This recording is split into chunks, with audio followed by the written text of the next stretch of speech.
you.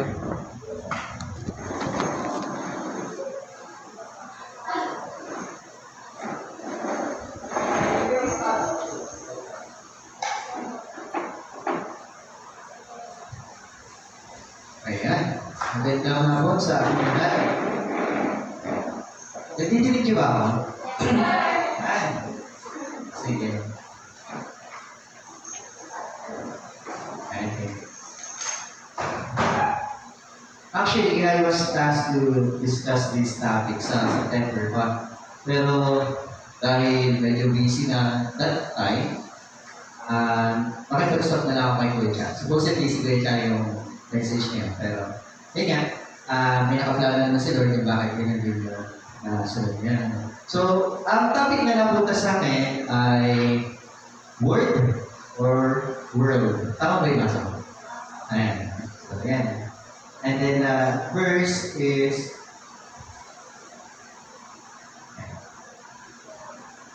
ayan. The verse is 1 John chapter 2, verse 15. But before that, hindi muna tayo ng wisdom kay Lord para maunawaan natin yung mga bagay-bagay.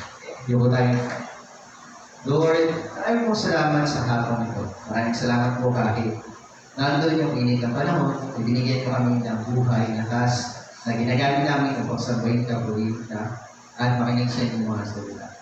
Buksan niyo po ang aming isipan, at makuha namin ang objective niyo para sa aking programa. Pray this, believe in the mighty name of Jesus Christ. Amen.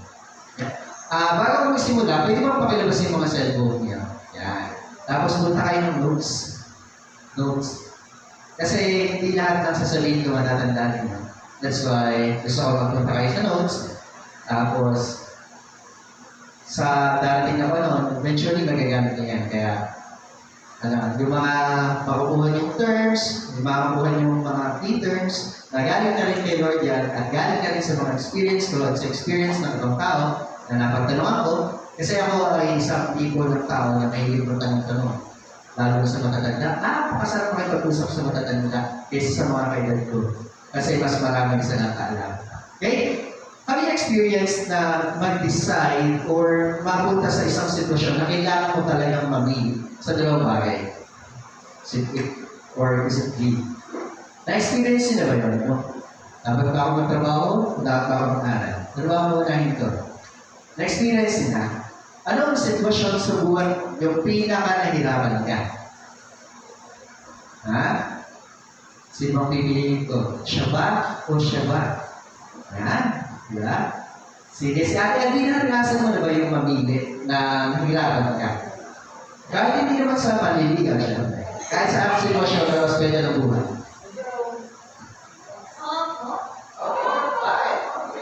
Hindi, kasi ako working student na ako, nag-aaral. Tapos nagtatrabaho at the same time. Minsan, naisip ko, trabaho na lang kaya ako na ako mag-aaral. Hindi na ako na kasi nakakapagod. Pero patuloy na nag-aaral para sa future.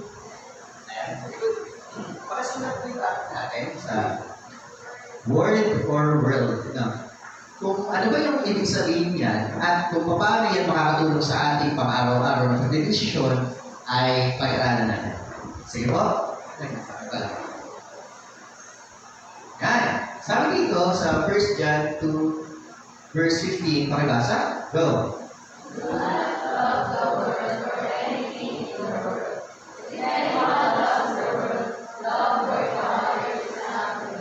Sa Tagalog naman, para mas madali.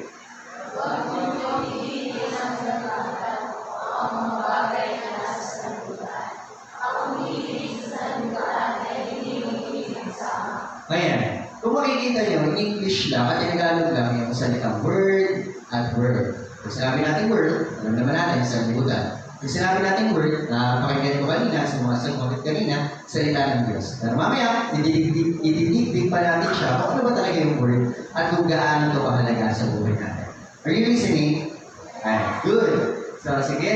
Sabi dito, pag-aralan natin, ano ba yung bago pala yun, meron na kami lagay dito.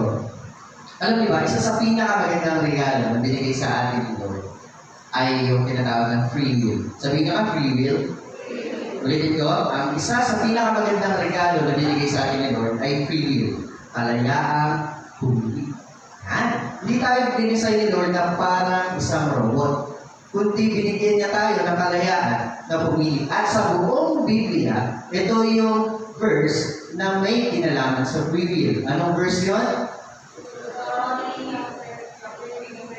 Ayan, pakisulat nyo. Deuteronomy chapter 30, verse 19. Ayan, ay free will. Sabi dito, pakibasa ng mga lalaki. Go.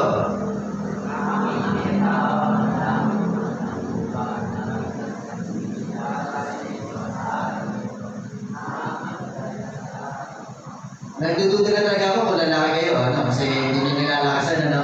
Mga lalaki, pakilakasan. Yung pagbasa ng verse, go.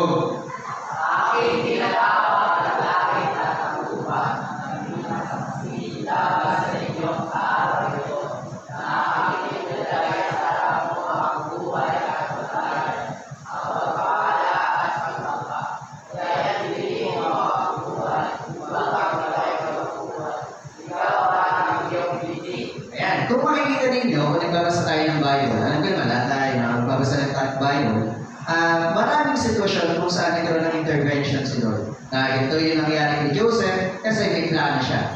Pero sa panahon natin ngayon, kung meron man, madalang na. Tama? Hindi na nagkakaroon ng direct na pagkakausap sa atin si Lord through the Bible and the prayer na lang. Tama ba ko?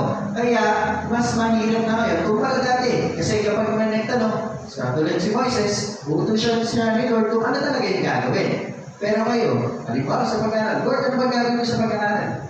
Sumasagot ba si Lord ng direkta? Hindi, di ba? Binibigyan niya tayo ng kalayaan. Pero sa Word of God pa rin, sa Bible, ang problema, parang natin malalaman sa niya kung hindi tayo nagkabasa. At isa sa kagandaan na binigay niya ay yung free will. Ibig sabihin, may plano si Lord sa buhay mo, pero ikaw pa rin magdidesisyon kung susundin mo yung plano ni Lord sa'yo o hindi. Okay? Sinasabi ng iba, naniniwala ako sa destiny. Okay? Sino dito naniniwala sa destiny? Pakitaas yung kamay.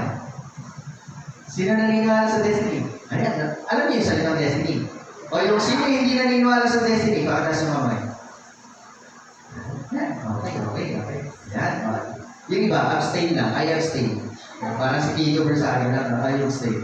No, okay. Okay lang yan kung naniniwala ka sa destiny. Pero mas maganda, ang tinitingnan natin dyan, may plano si Lord sa buhay mo. Pero ikaw pa rin yung masusunod. Ha? Parang tatay sa anak. Di ba yung tatay, may anak, may plano siya sa anak na mapaganda yung buhay niya. Pero, yung anak pa rin ang mag-aaral. Diba? Siya pa rin ang gagawa at mag-aaral dun sa eskwela. Kaya nasa kanya pa rin ang desisyon. Ngayon, mas naniniwala pa ako sa ako rin. Hindi ako naniniwala sa one step to ng destiny. Bakit? Destiny ba ng mga asawang babae na pupuwin sila ng asawang lalaki? Ay di ba, sabi ni Lord, houses and riches are the inheritance of the fathers, but a prudent wife is from the Lord. Okay? From the Lord. Eh, ang problema, pinaunahan mo si Lord. Eh, hindi Lord, yung wife na ibibigay mo sa akin, matagal pa yan, nahinip na ako, na. Paano lang yan? Diba? Bilang isang nakakatanda rin na experience na napakasarap na kapag isang bahay ay matagal ginawa, pero inayos na mabuti. Kesa sa isang bahay na minadali at inayos sa Panginoon. Ganon din yung same aspect sa buhay mo. Kaya naayos ni Lord para pagdating ng panahon, maging maganda yung pinauna. Okay? Diretso tayo. Inayos na sa free will. Pero ang tanong, ano ba ang purpose ng buhay mo? Ano bang purpose ng buhay mo? Ano bang purpose ng buhay mo?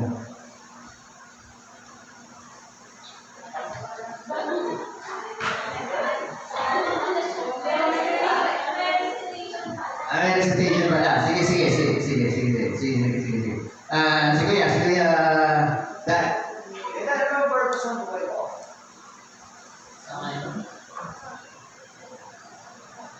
Tingin ko pinaka-focus sa buhay natin. Mabuhay na may kalayaan sa sarili, ganun tapos kung sakali ipapalarin, makatulong sa mga tao na kailangan.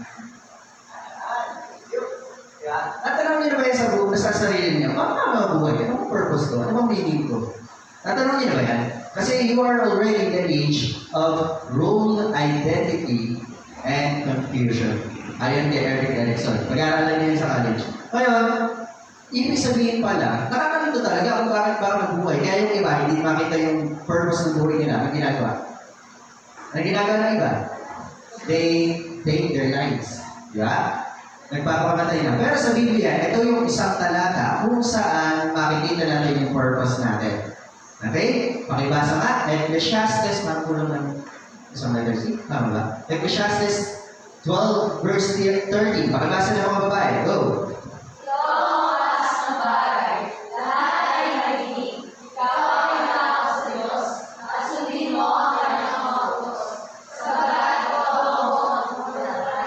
Ito ang buong katungkulan ng tao. So, ito pala ang purpose ng buhay.